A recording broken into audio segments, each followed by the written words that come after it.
ഈശോ മിശിഹായ്ക്കും സ്തുതിയായിരിക്കട്ടെ.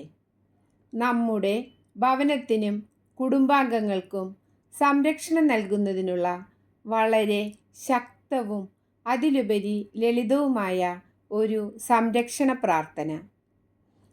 ഈശോയുടെ മരണക്കട്ടിലാകുന്ന കുരിശ് ഞങ്ങളുടെ ഭവനത്തിൻ്റെ 4 അതിർത്തികളിൽ നാട്ടി പരിഹാസ രാജാവായി വാഴിച്ച മുൾക്കിരീടം കൊണ്ട് വേലികെട്ടി തിരുരക്തം കൊണ്ട് പൊതിഞ്ഞ് മാലാഖമാരെ ചുറ്റും നിർത്തി അന്ധകാര ശക്തികൾ ഞങ്ങളുടെ ഭവനങ്ങളിലേക്ക് കടന്നു വരാത്ത വിധം അങ്ങയുടെ ദിവ്യമായ സംരക്ഷണം ഞങ്ങളുടെ ഭവനത്തിനും കുടുംബാംഗങ്ങൾക്കും നൽകി അനുഗ്രഹിക്കണമേ.